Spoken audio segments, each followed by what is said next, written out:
ಯಾವಾಗಲೂ ವ್ಯಕ್ತಿ ಹತ್ತಿರ ಇದ್ದಾಗ ಅದರ ಬೆಲೆ ಅರ್ಥ ಆಗಿರೋಲ್ಲ ನಮಗೆ. ಯಾವಾಗ ಒಂದು ವ್ಯಕ್ತಿ ಆಗಲಿ ಒಂದು ವಸ್ತುವಿನ ಬೆಲೆ ಅರ್ಥ ಆಗಬೇಕಾದ್ರೆ ಅಂತರ ಬೇಕಾಗತ್ತೆ. ಒಬ್ಬ ಜರ್ಮನ್ ವಿಜ್ಞಾನಿ ಒಂದು ಪುಸ್ತಕ ಬರೆದಿದ್ದಾನೆ. ಅದರಲ್ಲೊಂದು ಘಟನೆ ಬರೀತಾನೆ. ಒಬ್ಬ ಮನುಷ್ಯ ಸಮುದ್ರ ದಂಡೆಗೆ ಹೋದಂತೆ ಮಕ್ಕಳನ್ನೆಲ್ಲ ಕರ್ಕೊಂಡು ಆಟ ಆಡಬೇಕು ಅಂತ. ಆ ಪುಟ್ಟ ಮಗು ಬುಟ್ಟಿ ಹಿಡ್ಕೊಂಡು ನೀರಲ್ಲಿ ಹೀಗೆ ಆಟ ಆಡ್ತಿದ್ದಂತೆ.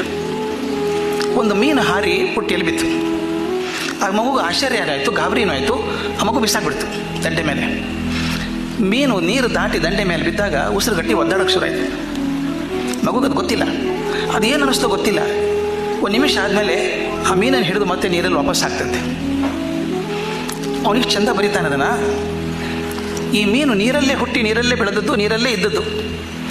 ಆದರೆ ನೀರಿನ ಬೆಲೆ ಅರ್ಥ ಆಗಿರಲಿಲ್ಲ ಅದಕ್ಕೆ. ಯಾವಾಗ ನೀರು ಬಿಟ್ಟು ಹೊರಗೆ ಬಂತೋ ಅವು ನೀರಿನ ಅನಿವಾರ್ಯತೆ, ಅವಶ್ಯಕತೆ ಅರ್ಥ ಆಯ್ತು ಅದಕ್ಕೆ. ಅವನು ಹೇಳ್ತಾನೆ, ಜೀವನದಲ್ಲಿ ಯಾವುದೇ ಒಂದು ದೊಡ್ಡ ಚಿತ್ರ ನಮ್ಮ ಕಣ್ಣು ಮುಂದಿದ್ದಾಗ, ತುಂಬ ಹತ್ತಿರ ಇದ್ದಾಗ ಬೆಲೆ ಅರ್ಥ ಆಗಲ್ಲ. ನಿಮ್ಮ ಬೆರಳನ್ನು ಕಣ್ಣು ಮುಂದೆ ಹೆಂಗೆ ಇಟ್ಕೊಂಡ್ರೆ ಮುಂದಿನ ಬೆಟ್ಟ ಕೂಡ ಕಾಣಿಸೋದಿಲ್ಲ. ಆ ಬೆರಳಿಗೆ ಹಿಂದೆ ಸರಿಸಿದಾಗ ಬೆಟ್ಟ ದೊಡ್ಡದು, ಬೆರಳು ಸಣ್ಣದು ಅಂತ ಗೊತ್ತಾಗತ್ತೆ.